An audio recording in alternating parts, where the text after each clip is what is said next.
बिस्मिल्लाहिर्रहमानिर्रहीम। Dynamic pivot table क्या होता है और उसको किस तरीके से बनाया जाता है और उसको बनाने का मकसद क्या होता है। तो यहाँ आप देखें मेरे पास एक टेबल है। इस टेबल के अंदर हमने कुछ एक रिकॉर्ड जो है यहाँ मेंटेन करके रखा हुआ है पहले से ही, जिसमें हमारे पास जो है यहाँ पर आईडीज हैं, कस्टमर्स के नेम लिखे हुए हैं, डिपार्टमेंट, प्रोडक्ट, क्वांटिटी और उनका यहाँ पर हमने अमाउंट लिखा हुआ है। अब यहाँ हम जब पाइवट टेबल में जो है अपने डाटा को कन्वर्ट करेंगे तो डाटा हमारा कुछ इस तरीके से नजर आएगा। आपने करना ये है कि आप यहाँ पर इंसर्ट पे चले जाएंगे।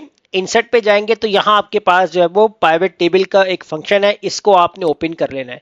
जैसे ओपन करेंगे यहाँ पर तो आपके पास क्रिएट पाइवट टेबल का ऑप्शन आ रहा है। तो यहाँ आपसे जो है वो टेबल की रेंज पूछेगा कि आपका जो टेबल है उसकी रेंज कितनी है। तो आपने अपना जो है पूरा कंप्लीट टेबल को सेलेक्ट कर लेना है। इसके बाद नीचे अगर आप आते हैं तो यहाँ आप देखें एक ऑप्शन आपके पास है न्यू वर्कशीट, यानी कि आपको जो पाइवट टेबल क्रिएट करना है वो आपको न्यू शीट के ऊपर क्रिएट करना है या एग्जिस्टिंग वर्कशीट यानी या इसी शीट के ऊपर आपको क्रिएट करना है। तो फिलहाल मैं इसी शीट के ऊपर क्रिएट कर लेता हूं ताकि जो भी हम यहाँ वर्किंग करेंगे तो आपको एक ही शीट के ऊपर नजर आए। बाकी आपकी चॉइस है, अलग शीट पे बनाना चाहे वो भी बना सकते हैं, सेम शीट के ऊपर बनाना चाहे तो वो भी बना सकते हैं।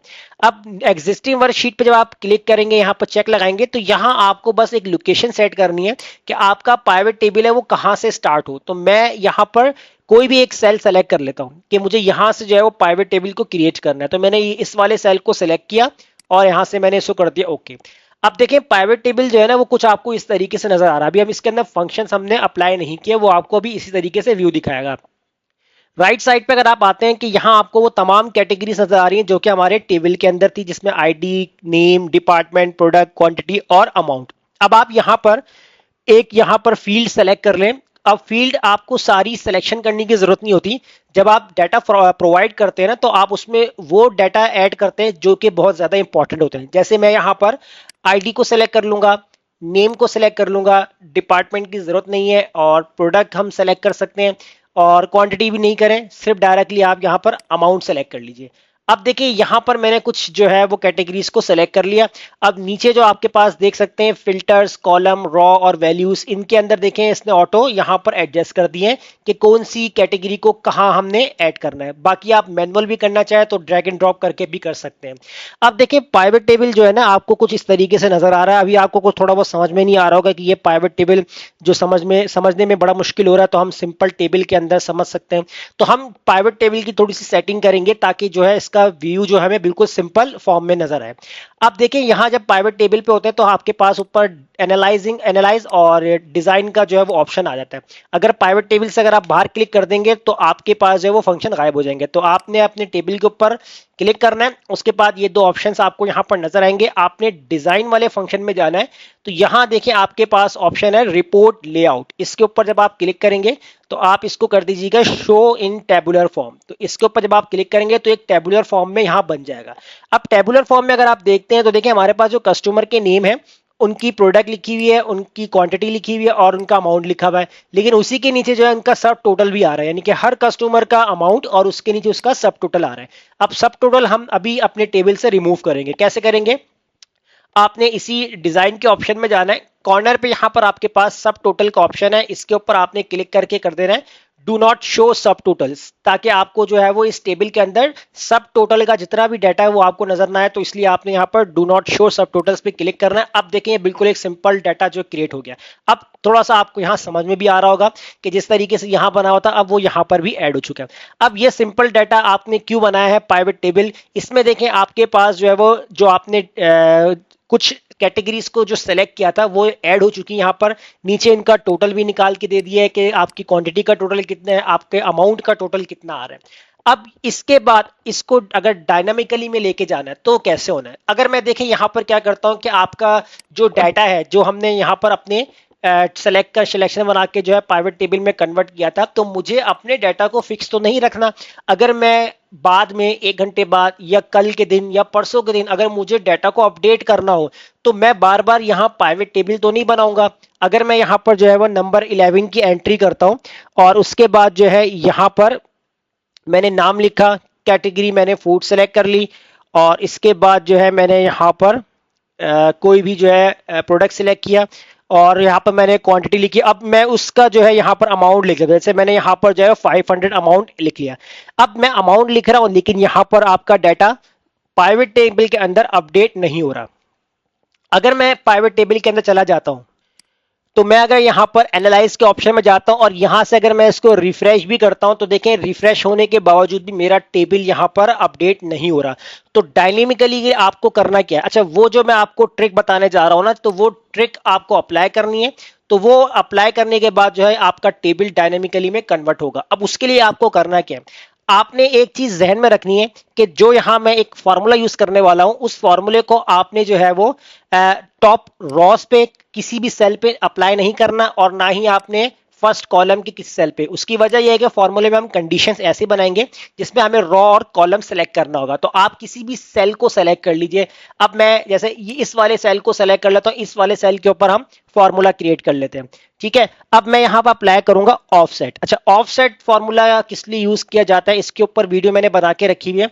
जब आप हमारे चैनल पे विजिट करेंगे तो वहां अगर आप सर्च का ऑप्शन होता है, अगर आप ऑफसेट ही लिख के सर्च करेंगे तो आपको उससे रिलेटेड डिफरेंट वीडियोस मिल जाएंगी, तो आपको उससे बेहतर समझ में आ जाएगा। अब मैं यहां पर क्या करूंगा, रेफरेंस हमसे पूछ रहा है तो रेफरेंस के अंदर मैंने यहां पर आईडी वाला सेल जो है सेलेक्ट कर लेना है और इसको मैं F4 से कर दूंगा फ्रीज। उसके बाद मैं यहां लगाऊंगा कॉमा। अब रॉ मुझसे पूछ रहा है तो इसके लिए मैं यहां लगा दूंगा 0 कॉमा। कॉलम मुझे पूछेगा यहां पर तो मैंने यहां लगा दिया 0, उसके बाद लगा दिया कॉमा। अब हाइट मुझसे पूछ रहा है, हाइट के लिए मैं क्या करूंगा, यहां पर काउंटा का फॉर्मूला यूज करूंगा। यहां मैंने काउंटर का फॉर्मूला यूज किया वैल्यू 1 के अंदर। अब आपको करना यह है कि आपने हाइट यानी कॉलम 1 को सिलेक्ट करना है किस तरीके से, टॉप जहां पर ए लिखा हुआ आ रहा है इसको आपने सिलेक्ट करना है। तो ये बिल्कुल लास्ट तक जो है आपकी शीट तक पूरा कॉलम सिलेक्ट कर लेगा और इसको आपने F4 से फ्रीज करना है। आपने ब्रैकेट क्लोज किया, कॉमा लगाया। अब आपसे पूछेगा विथ। अब विथ के लिए आपको क्या करना है, तो आपने यहां पर दोबारा से काउंट ए का फॉर्मूला अप्लाई किया।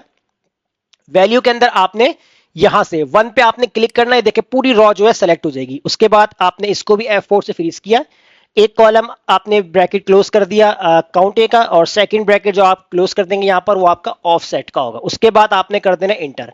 अच्छा, अब देखिए यहां पर मेरे पास एरर आ रहा है। अब इसकी वजह क्या है ये मैं आपको थोड़ा सा डिस्क्राइब करता हूं। अभी देखिए मैं थोड़ा सा एक लो वर्जन के ऊपर जो एक्सेल पे काम कर रहा हूं, तो अगर आप 16 19 20 इस वर्जन पे काम करेंगे तो वहां आपका जो है वो डाटा जो आपने यहां बनाया वो इस फॉर्मूले में शो हो जाएगा।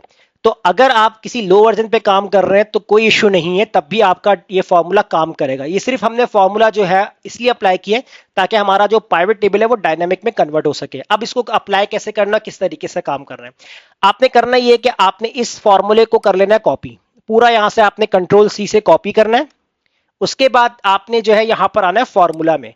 फॉर्मूला में आएंगे, यहां पर आपके पास है डिफाइन नेम। डिफाइन नेम पे जब आप क्लिक करेंगे तो यहां आपसे पूछेगा आपने अपने टेबल का नाम रखना क्या है। अब लेट सपोज जैसे मैंने यहां पर नाम रख दिया क्विक, कोई भी नाम दे दें आप, लेकिन याद रखिएगा स्पेस ना आए। उसके बाद आपसे पूछ रहा है यहां पर रेफरेंस, तो इस रेफरेंस के अंदर आपने Ctrl+V कर देना है। जो फॉर्मूला आपने आप कॉपी किया था वो Ctrl+V से आपने यहां पर पेस्ट कर देना है और उसके बाद आप कर देंगे ओके। जैसे ओके करेंगे तो यहां नेम मैनेजर में जाके देखेंगे आपके पास एक नेम मैनेजर क्विक के नाम से बन चुका है। अब इसको यूज कैसे करना है वो आपने देखना है। अब इसके बाद जो है आपने करना ये है कि आप जब अपने पाइवेट टेबल के अंदर आएंगे यहां पर, तो यहां आपके पास जो है वो ऑप्शन है डिजाइन का है और एनालाइज का। आपने एनालाइज के अंदर आना है और यहां देखिए आपके पास है चेंज डेटा, इसको आपने क्लिक करना है। तो देखिए ये आपके पास जो है वो इस तरीके से ऑप्शन आ रहा है। अब देखिए ये मेरे पास जो है सिलेक्शन पहले से बनी बनाई आ रही है क्योंकि मैं अपनी डाटा को आगे तक कंटिन्यू कर रहा हूं। तो आपने करना ये है कि इस रेंज के अंदर आपने वो नाम देना है जो भी आपने असाइन किया था। जैसे मैंने क्विक नाम रखा था, आप जो भी नाम रखेंगे वो नाम आपने यहां पर ऐड कर देना। उसके बाद आप इसको कर देंगे ओके। देखिए जैसे ही मैंने ओके किया तो मेरे पास जो लास्ट एंट्री 7 की थी देखिए ऑटोमेटिकली क्या हो गई, अपडेट हो गई है। तो अब मुझे यहां पर जितनी भी एंट्री करनी पड़े तो मैं यहां पर अपडेट इजीली कर सकता हूं, यानी कि मुझे बार बार प्राइवेट टेबल बनाने की जरूरत नहीं है। अब चले हम देखें, हम एक और एंट्री करते हैं यहां पर। तो मैं क्या करता हूं, यहां पर आता हूं, नंबर 12 डालता हूं यहां पर और नाम मैं यहां पर ऐड करता हूं रमीज, और कैटेगरी हमारी जो है वो डिपार्टमेंट फूड है। अब प्रोडक्ट आप क्या लेना चाहते हैं यहां पर, अब जैसे मैं यहां पर जूस लिख लेता हूं। अब क्वांटिटी आपने 5 लिखी और मैंने अमाउंट लिखी 800। अब देखिए यहां मैंने एंट्री कर ली है, अभी डाटा नहीं आ रहा। आपने अपने डाटा को रिफ्रेश करना है। कैसे करना है, आपने टेबल पे क्लिक कर लिया किसी भी सेल के ऊपर, यहां आपके पास जो है वो एनालाइज का ऑप्शन है, यहां से आपने रिफ्रेश पे क्लिक करना है। जैसे ही आप यहां पर रिफ्रेश पे क्लिक करेंगे तो ये देखिए आपका पाइवट टेबल ऑटो अपडेट होता जा रहा है, यानी कि अब आपको इस रेंज को बार बार सेलेक्ट करने की जरूरत नहीं है। तो देखिए इस तरीके से पूरा आप अपना एक डायनेमिक जो है वो टेबल क्रिएट कर सकते हैं, पाइवट टेबल।